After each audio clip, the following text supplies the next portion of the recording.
Avivamento evangélico na Grã-Bretanha. Mesma coisa, a situação na Inglaterra não era nada boa. Impressionante como a igreja declina rápido. Impressionante como ela pode declinar muito rapidamente, porque na virada do século XVII para o século XVIII, os puritanos estão logo ali. Os puritanos são século XVII.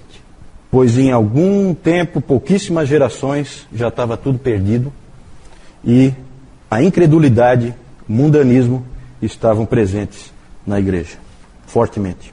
O estado do país era muito ruim e os historiadores dizem que a Revolução Francesa tinha muito mais chance de acontecer na Inglaterra do que na própria França. Não fosse isso aí, certo? Isso o Dr. Lloyd Jones sempre fala, que foi o avivamento que impediu que houvesse uma Revolução Francesa, no caso seria uma Revolução Inglesa, né?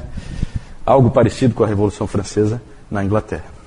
O avivamento ali veio por alguns meios.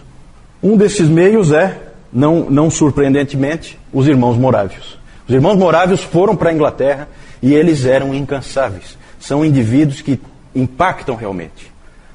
É famosa a história do John Wesley atravessando o Oceano Atlântico, tempestade. Ele apavorado, ele era cristão, mas estava apavorado porque ia morrer. E os morávios que estavam com ele na viagem cantavam. E aquilo impressionou ele profundamente. Ele falou, eu sou cristão e eles também. Mas não somos iguais. Tem algum problema em mim. Certo? Então os morávios, eles têm um impacto tremendo. Então eles foram importantes para que a Inglaterra fosse alcançada pelo avivamento. Eles pregavam em todo lugar, são indivíduos realmente que chamam a atenção. E, além dos morávios, os metodistas, assim chamados, ficaram conhecidos como os metodistas, certo?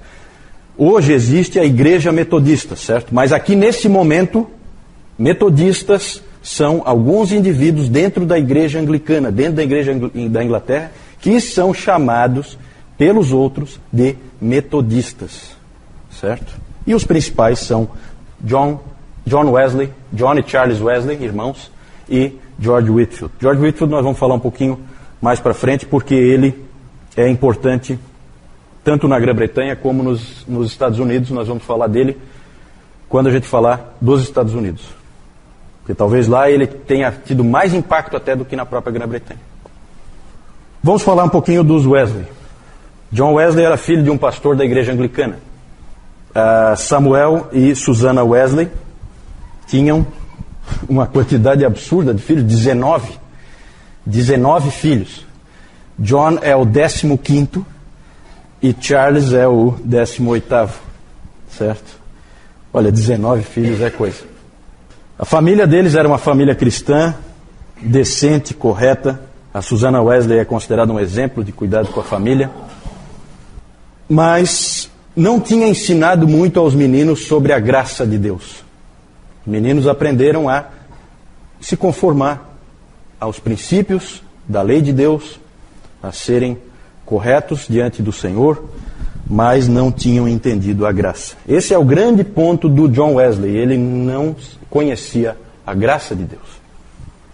Em Oxford, eles foram estudar em Oxford, e tanto o John como o Charles, e lá em Oxford eles fundaram o chamado Clube Santo.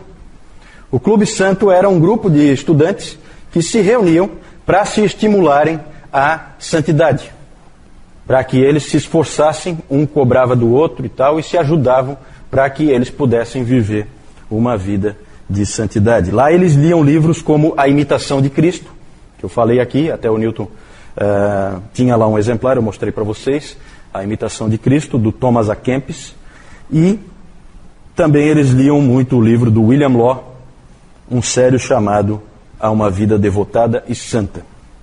John e Charles acabaram sendo ordenados pastores da igreja anglicana e foram enviados para a Geórgia, nos Estados Unidos, que foi a viagem, né, lá nessa viagem no Atlântico, que houve a tal da situação com os morávios, que eu falei há pouco, certo?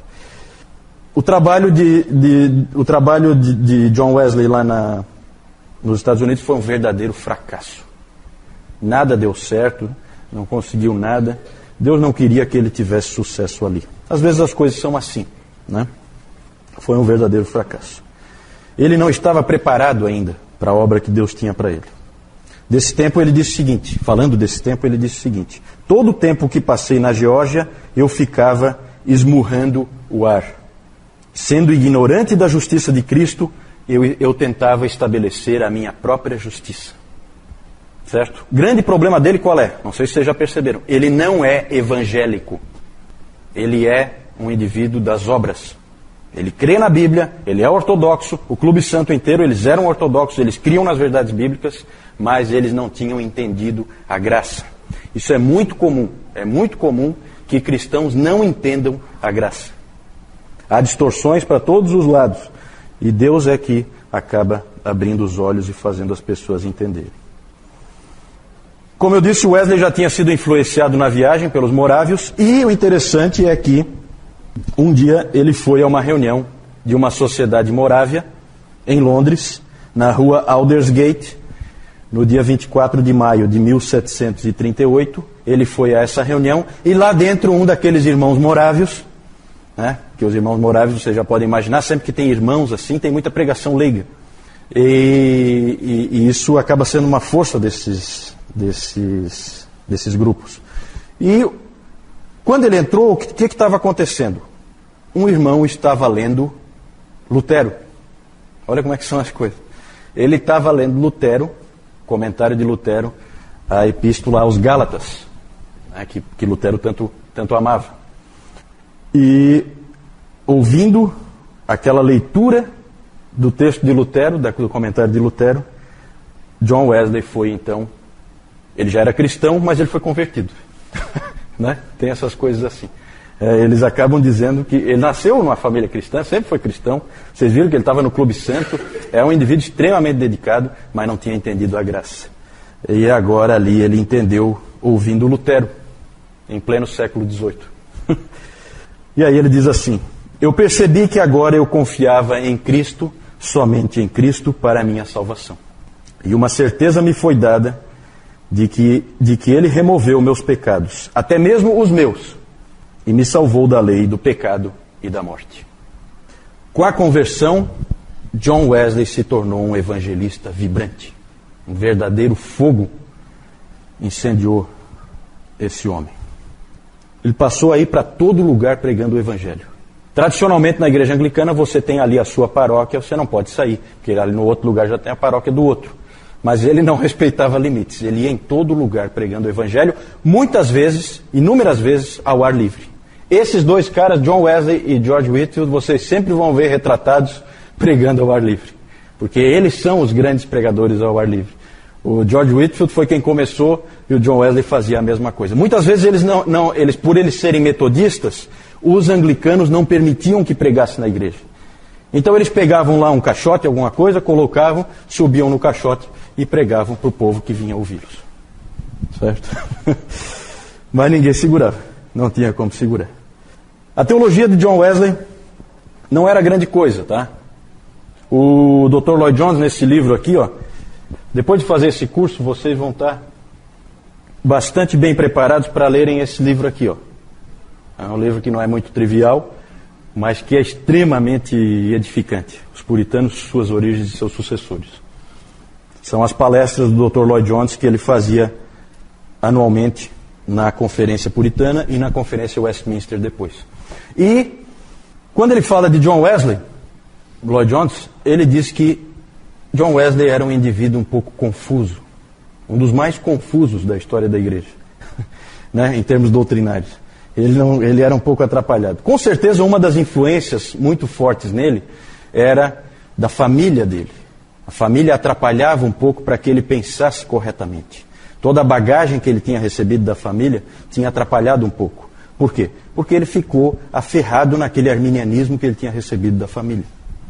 Não vendo que o que ele tinha descoberto sobre a graça não casa com arminianismo. Arminianismo é obras. Certo? Então não fecha. Então era confuso. O Spurgeon foi um pouquinho mais cruel com ele e disse o seguinte: passe para as suas cinzas, mas morte aos seus erros. Porque os grandes erros de John Wesley são os seguintes: o arminianismo é o primeiro, e o segundo, a doutrina esquisitíssima, nunca deu para ninguém até hoje acho que entendeu essa doutrina, a doutrina da plena santificação. certo? Era uma doutrina que ele tinha, baseado lá em 1 João, naquele texto de 1 João 3, isso. 1 João 3,6, o que diz lá em 1 João 3,6? Ele pegava esse texto, 1 João 3,6, todo aquele que permanece nele não vive pecando, todo aquele que vive pecando não o viu nem o conheceu. Ele pegou esse texto e isolou o texto, isolou, né? Todo mundo fala, o próprio Lloyd Jones ele diz, né? O John Wesley escolheu um texto e ignorou todos os outros. Essa é a maneira errada de você ver a doutrina bíblica. Você nunca isola um texto. Você pega o ensino bíblico, não o ensino de um versículo. Você pega o ensino da Bíblia. É assim que a gente trabalha. É assim que é a maneira certa de você entender a palavra de Deus. Então ali ele realmente exagerou. A doutrina da plena santificação é mais ou menos, tá? A ideia de que num determinado momento você pode ser totalmente santificado e você não peca mais. Isso pode acontecer com você. É isso que ele dizia. Só que aí é interessante, porque daí, quando pediam para ele explicar melhor isso aí ele começava a dizer, não, que você continua tendo tropeços, erros, falhas, então, enfermidades. Então não dava para entender, ele começou a colocar um monte de exceções. Claro, porque isso aí, evidentemente, não se comprova na prática na vida de ninguém. Certo? Então, nem na dele. Não, ele nunca disse que ele tinha... Né? Ele falava que o John Fletcher tinha sido plenamente santificado. Sobre ele nunca disse isso. É interessante. Mas realmente é uma doutrina esquisita, não dá para negar. Os Wesley escreveram muitos hinos. Charles Wesley é famoso pelos seus hinos, né? O irmão mais novo do John. Ele escreveu só 6.000 hinos. 6.000 hinos. Tá? Charles Wesley. O trabalho, a pregação e a dedicação dos Wesley levou à formação de um grupo chamado os Metodistas. Eles tinham o hábito de formar sociedades separadas, em que as pessoas que os ouviam ficavam separadas da grande massa da igreja anglicana. Certo? Essas sociedades metodistas, elas acabaram criando espaço para o surgimento de uma nova denominação. E quando John Wesley, em 1784, já estava velhinho, né?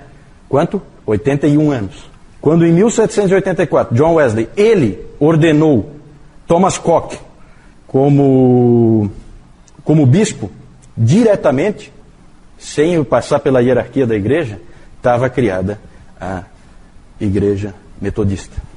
Certo? Quando ele fez isso, ele estava, na verdade, criando uma nova igreja. Foi isso que o John Wesley fez. George Whitefield, vou falar mais detalhes depois sobre ele. Na verdade, Whitefield foi convertido, ele era do Clube Santo também, foi convertido antes de Wesley. Os dois eram muito amigos. Eles acabaram deixando de trabalhar juntos por causa do arminianismo do Wesley, porque o George Whitefield era plenamente calvinista. E então não dava para trabalhar junto, mas eles sempre permaneceram amigos. Até o próprio George Whitefield pregou. Certa vez perguntaram para ele se ele achava que ele ia encontrar John Wesley no céu. E aí ele respondeu, porque o sujeito estava tentando induzi-lo a dizer que John Wesley é um herege e que, portanto, Wesley não seria encontrado no céu.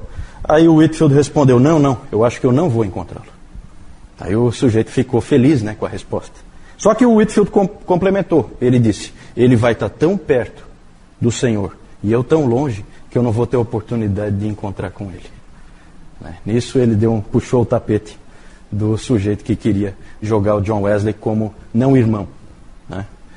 Nós vamos falar um pouquinho mais do George Whitefield depois, figura extraordinária. Ele tinha sido convertido já um tempo antes, através de um livro que ele tinha ganhado do Charles Wesley, que é esse livro aqui que a editora Pes acabou de traduzir e lançar no Brasil, que é o livro do escocês Henry Scougal, A Vida de Deus na Alma do Homem. Aqui na frente tem até um dizer do George Whitefield, né? Eles colocaram aqui, ó. Eu não sabia o que era a verdadeira religião até que Deus me enviou este excelente tratado. Outra coisa que ele disse também sobre esse livro, ele falou, foi o meio pelo qual Deus me mostrou que eu precisava nascer de novo ou seria condenado.